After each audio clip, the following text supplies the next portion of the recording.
Senhor Presidente da Assembleia Geral, Volkan Bozkır, Senhor Secretário-Geral da ONU, Antônio Guterres, a quem tenho a satisfação de cumprimentar em nossa língua-mãe, chefes de Estado, de governo e de delegações, senhoras e senhores. É uma honra abrir essa Assembleia com os representantes de nações soberanas, no momento em que o mundo necessita da verdade para superar seus desafios.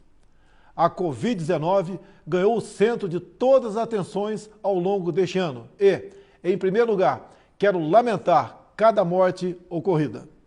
Desde o princípio, alertei, em meu país, que tínhamos dois problemas para resolver, o vírus e o desemprego, e que ambos deveriam ser tratados simultaneamente e com a mesma responsabilidade. Por decisão judicial, todas as medidas de isolamento e restrições de liberdade foram delegadas a cada um dos 27 governadores das unidades da federação. Ao presidente, coube envio de recursos e meios a todo o país. Como aconteceu em grande parte do mundo, parcela da imprensa brasileira também politizou o vírus, disseminando o pânico entre a população. Sob o lema "Fique em casa" e "A economia a gente vê depois", quase trouxeram o caos social ao país. Nosso governo, de forma arrojada, implementou várias medidas econômicas que evitaram o mal maior. Concedeu auxílio emergencial em parcelas que somam aproximadamente $1.000 para 65 milhões de pessoas, o maior programa de assistência aos mais pobres no Brasil e talvez um dos maiores do mundo. Destinou mais de $100 bilhões para ações de saúde, socorro a pequenas e microempresas, assim como compensou a perda de arrecadação dos estados e municípios. Assistiu a mais de 200 mil famílias indígenas com produtos alimentícios e prevenção à Covid. Estimulou, ouvindo profissionais de saúde, o tratamento precoce da doença. Destinou $400 milhões para pesquisa, desenvolvimento e produção da vacina de Oxford no Brasil. Não faltaram, nos hospitais, os meios para atender aos pacientes de Covid. A pandemia deixa a grande lição de que não podemos depender apenas de umas poucas nações para a produção de insumos e meios essenciais para a nossa sobrevivência. Somente o insumo de produção de hidroxicloroquina sofreu um reajuste de 500% no início da pandemia. Nesta linha, o Brasil está aberto para o desenvolvimento de tecnologia de ponta e inovação, a exemplo da indústria 4.0, da inteligência artificial, nanotecnologia e da tecnologia 5G, com quaisquer parceiros que respeitem nossa soberania, prezem pela liberdade e pela proteção de dados. No Brasil, apesar da crise mundial, a produção rural não parou. O homem do campo trabalhou como nunca, produziu, como sempre, alimentos para mais de 1 bilhão de pessoas. O Brasil contribuiu para que o mundo continuasse alimentado. Nossos caminhoneiros, marítimos, portuários e aeroviários mantiveram ativo todo o fluxo logístico para distribuição interna e exportação. Nosso agronegócio continua pujante e, acima de tudo, possuindo e respeitando a melhor legislação ambiental do planeta. Mesmo assim, somos vítimas de uma das mais brutais campanhas de desinformação sobre a Amazônia e o Pantanal. A Amazônia brasileira é sabidamente riquíssima. Isso explica o apoio de instituições internacionais a essa campanha escorada em interesses escusos que se unem a associações brasileiras, aproveitadoras e patrióticas, com o objetivo de prejudicar o governo e o próprio Brasil. Somos líderes em conservação de florestas tropicais. Temos a matriz energética mais limpa e diversificada do mundo. Mesmo sendo uma das 10 maiores economias do mundo, somos responsáveis por apenas 3% da emissão de carbono. Garantimos a segurança alimentar a 1/6 da população mundial. mesmo preservando 66% de nossa vegetação nativa e usando apenas 27% do nosso território para a pecuária e agricultura, números que nenhum outro país possui. O Brasil desponta como o maior produtor mundial de alimentos e, por isso, há tanto interesse em propagar desinformações sobre o nosso meio ambiente.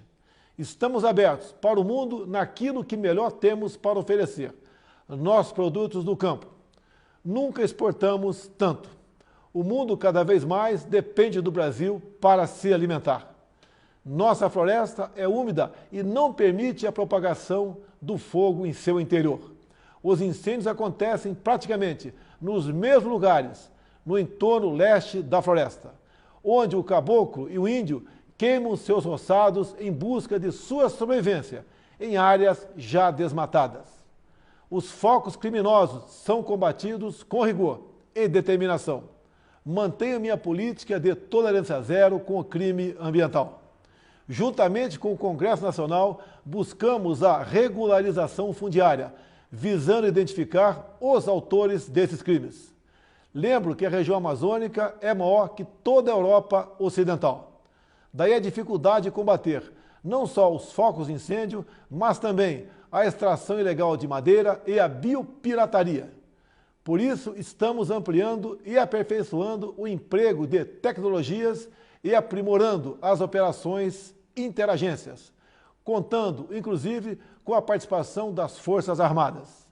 O nosso Pantanal, com área maior que muitos países europeus, assim como a Califórnia, sofre dos mesmos problemas. As grandes queimadas são consequências inevitáveis da alta temperatura local, somada ao acúmulo de massa orgânica em decomposição. A nossa preocupação com o meio ambiente vai além das nossas florestas. Nosso Programa Nacional de Combate ao Lixo no Mar, um dos primeiros a serem lançados no mundo, cria uma estratégia para os nossos 8.500 quilômetros de costa. Nessa linha, o Brasil se esforçou na COP25 em Madrid para regulamentar os artigos do Acordo de Paris que permitiriam o estabelecimento efetivo do mercado de carbono internacional. Infelizmente, fomos vencidos pelo protecionismo. Em 2019, o Brasil foi vítima de um criminoso derramamento de óleo venezuelano, vendido sem controle, acarretando severos danos ao meio ambiente e sérios prejuízos nas atividades de pesca e turismo.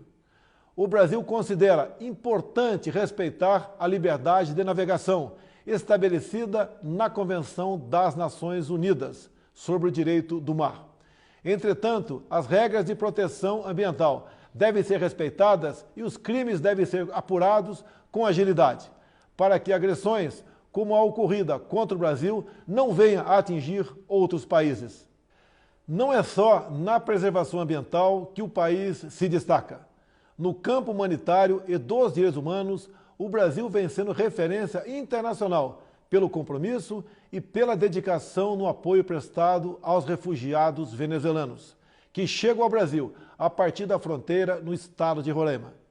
A Operação Acolhida, encabeçada pelo Ministério da Defesa, recebeu quase 400 mil venezuelanos deslocados devido à grave crise política e econômica gerada pela ditadura bolivariana.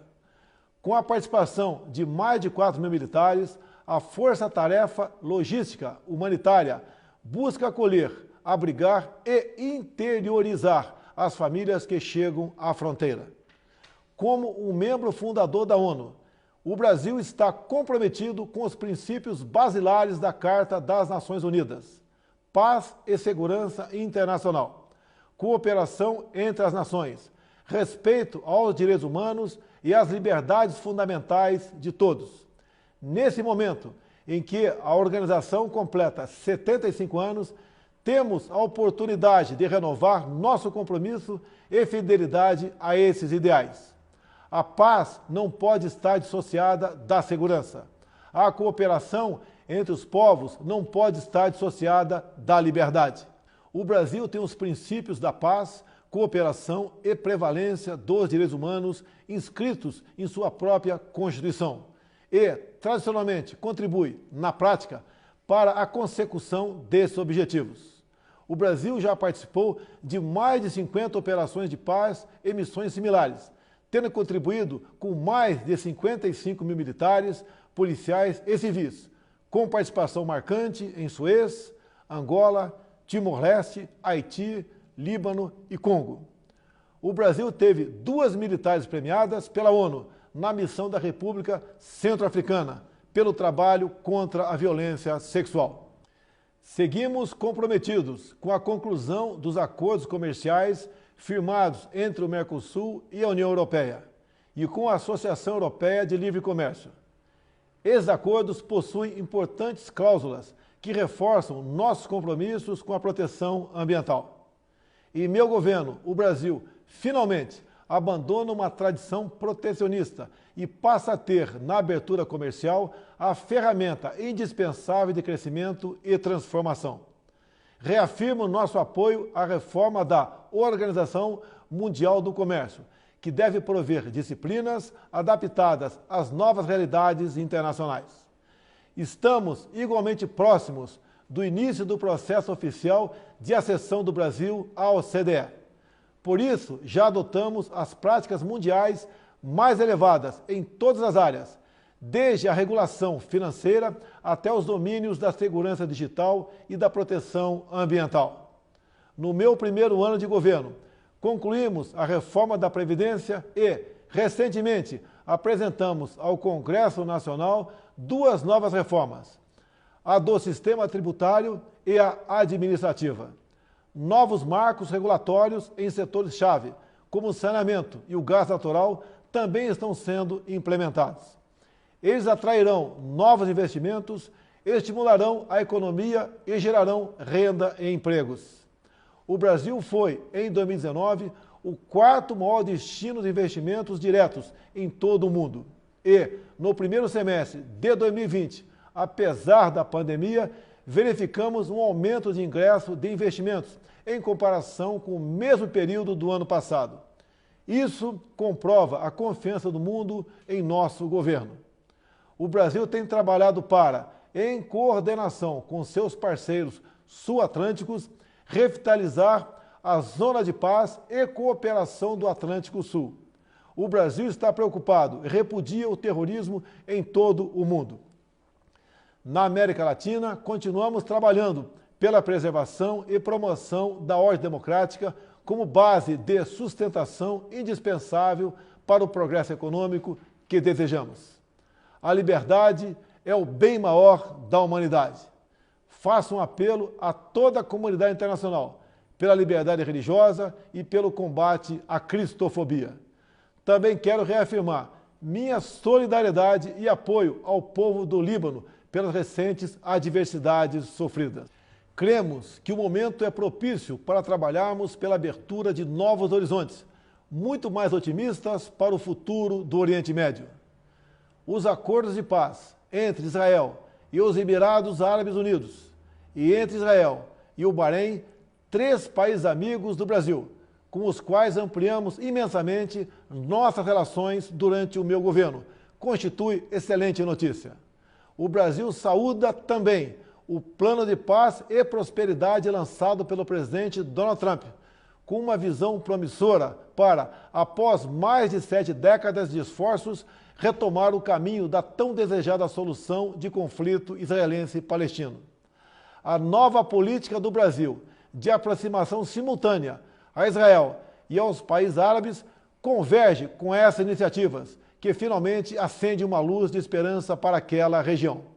O Brasil é um país cristão e conservador e tem na família a sua base. Deus abençoe a todos. O meu muito obrigado.